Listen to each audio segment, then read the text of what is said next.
Marcy Borders, the woman who became known as the Dust Lady after being captured on camera in the aftermath of the September 11th, 2001 attacks on New York City, she succumbed to cancer and died at 42 years old after a lengthy battle. This is with stomach cancer. Her brother confirmed it. Now, the iconic image of her struggling to breathe, covered in dust as the World Trade Center collapsed, it's one of the most famous images from that tragedy.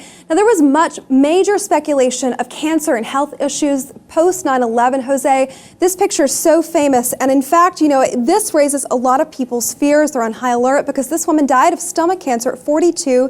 She was constantly videoed on camera saying that she was struggling to breathe and consumed a lot of those particles. Now, we saw in a study of Mount Sinai Selikoff Center for Occupational Health, they screened 37,000 of these workers, rescue and recovery workers, and they found, this was in data taken in 2010, they looked at medical data, 20% higher risk of cancer because of breathing in these particles and ingesting them, highly toxic substances. Not a lot of hope. This is kind of bleak. So survivors, they've recovered themselves out of the most horrific tragedy in history, only to get cancer. It is very sad. The history of this photograph is really harsh. She was walking on the street. Someone pulled her into the building, and there was a photographer inside the lobby that just so happened to capture that moment. The amount of chemical debris and the skin-searing chemicals that were created by the explosion have developed thousands and thousands of cases. I think up to 3,500 or more cases of cancer. Specifically, we're talking about skin cancer and non-Hodgkin lymphoma are the ones that are most common.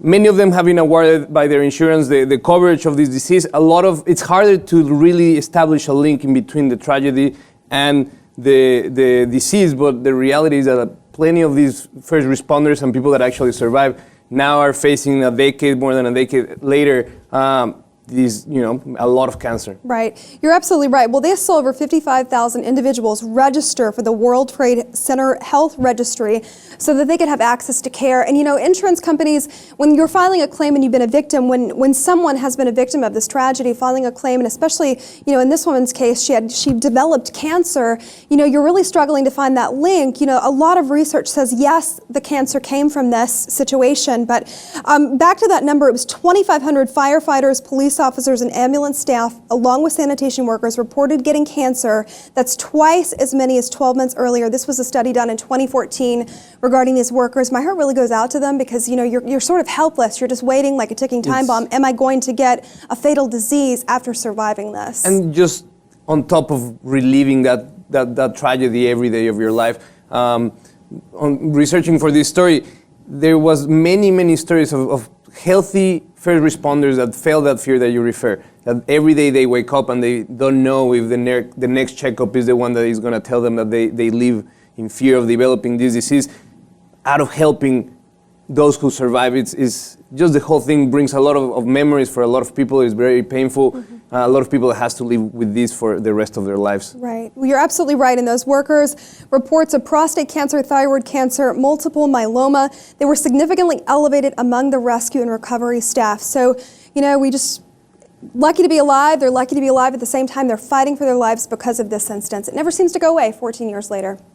Anyway, we'd love to know what you think about this. Is there a corollary link between these cancer cases and 9/11 from people breathing in these particles and ingesting them? Log on, post your comments below about this story. While you're at it, be sure to check out the rest of our channel and, of course, subscribe to the Lip TV 2 for more.